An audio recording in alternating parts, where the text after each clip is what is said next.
Where are Ephraim and Dan? I'm in the book of Revelation in my daily Bible reading. In chapter 7, John gives us a list of the 12 tribes sealed by God. But if we slow down, something feels off. Ephraim isn't named. Dan isn't named.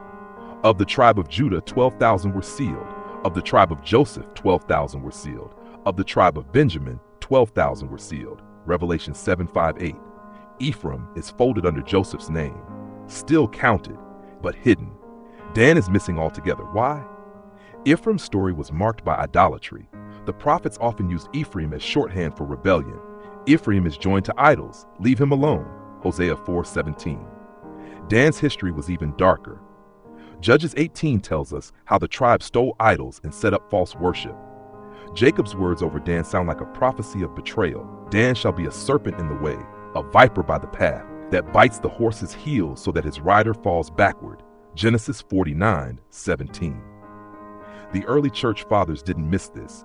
Writing in the 2nd century, Irenaeus said, Jeremiah even indicates the tribe from which the Antichrist shall come, plainly that the tribe from which the tyrant is destined to spring shall be Dan. Against heresies 5:3.2. Hippolytus echoed him, for as Christ springs from the tribe of Judah, so Antichrist is to spring from the tribe of Dan.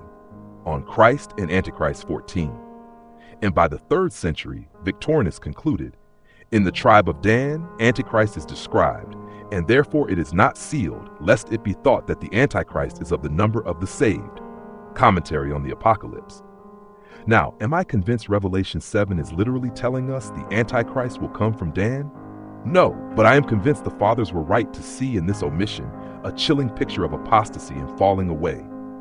Think of it. Dan and Ephraim were heirs of the promise, sons of Abraham, part of the covenant people.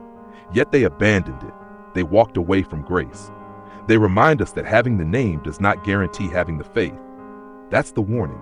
Apostasy is real. Idolatry can still scar. Falling away is not just theory, but the grace is just as real. Look at the other names on the list. Reuben, who defiled his father's bed, Genesis 35:22. Levi, who shed blood in anger, Genesis 30:25-26. Judah, who betrayed his family, Genesis 38. And yet, sealed, counted, named. Grace covered their failures. Mercy sealed their names. So where does that leave us? It leaves us trembling at the warning. Don't walk away from the seal of God. Don't trade the promise for idols. Don't drift into rebellion. And it leaves us rejoicing in the grace.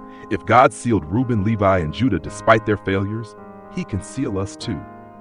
Ephraim is a scar wrapped in mercy. Dan is a silence that warns of apostasy. The rest of the tribes are a testimony that God's grace is greater than our sin. So let's be faithful. Let's be sealed, not scarred. Counted, not cut off. As you reflect on this passage, where do you see the warning most clearly in your own walk? And where do you see the grace? Share in the comments so we can encourage one another and strengthen each other in faith.